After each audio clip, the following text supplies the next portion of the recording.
Collective Illusion, this book was a super interesting read and I really liked it. But also, I think your life story is very interesting. In this book too, like there are 3 pages about your story. Yeah. You worked at the bagel shop and you relied on welfare and food stamp that you just disclosed those things and you earned a GED degree and then you got into Weber State. And I could kind of picture it because I can physically picture where you are. But basically you did undergrads and then you went to Harvard and became a professor over there. Now you're at Populace and doing a lot of research work and also writing the book.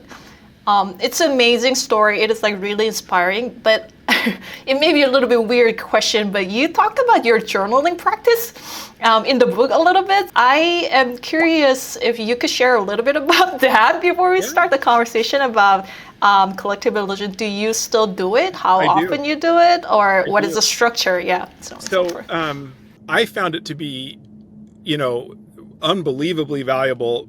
And I think I wrote in some other books, like if you're trying to get yourself out of a hole, like if you get problems or just trying to improve, the truth is anytime something went right or wrong, it's always a mix of me and the environment. And it's like, how do I know like what's really going on? Just writing as best I could and as honestly as I could. The most valuable thing, a couple of things. One is the pattern recognition, like my ability to start to see trends in my own data, where I'm like, wait, every time this went poorly, here was the common denominator. That was really helpful, especially trying to dig myself out of a hole. But I also found it's really that, I think I tend to perseverate on things a lot, like, good or bad, I'll get really focused on it. And I found just putting it to paper allows me to, my mind doesn't like churn on it in a good way. That was really valuable to me. Also, like, there's a weird way that I feel like it helps, I don't know how best to say it, but like almost stabilize the narrative I have for myself. Because the truth is I have a calendar, I have a organizing system. So in terms of being able to go back and look at like, well, what was going on that day, I already have that, right? So it's really just capturing sort of like salient events or salient thoughts. I think the hardest thing about journaling is being honest. Oh, yeah. At least for me, I find it to be like, I end up almost writing a justification for how great I am instead of like, and yeah, so it's kind of like this idea of like, no, really forcing myself to just like lay out the reality. But I don't know. I'd love to know how you've felt about it. Like what's been your experience?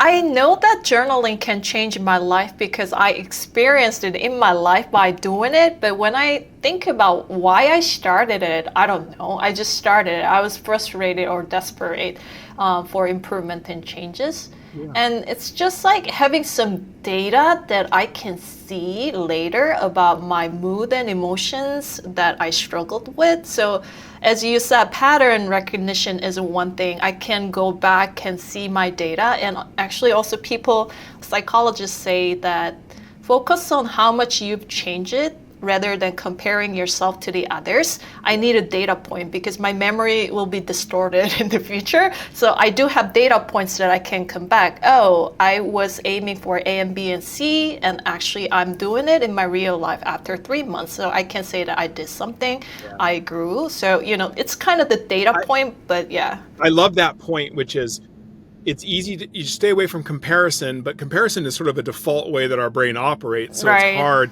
Yeah. And so it's easy to forget the past for yourself. That reminds me of one other thing that I would do is I'll write if I expect something to happen in the future. So like, for example, this will sound like very, very sort of like in the weeds. Before I had a decent amount of money, if I was making a choice financially, like I'm going to buy this car, I would force myself to write all the reasons I think this is a good idea and what I was expecting to happen. Because it's easy to you kind of massage that after the fact, or I never thought that. So you kind of hold yourself. I think of it in the same way of like pre-registering your hypotheses for a publication. And it's like, and then you look and go, wow, how often the hypothesis I have about the future and the conditions of like why I make a choice, how often is that true? Did it really play out? And so it's like, similar, it's just kind of like giving yourself data that I can actually reflect on. When you start doing stuff like that, I believe it's made me a little more honest with myself. right? I feel like it's a bit like exercise. Like I have a personal trainer and I'm like, I never really like it. I don't like working out, but when I stop doing it, I don't feel great.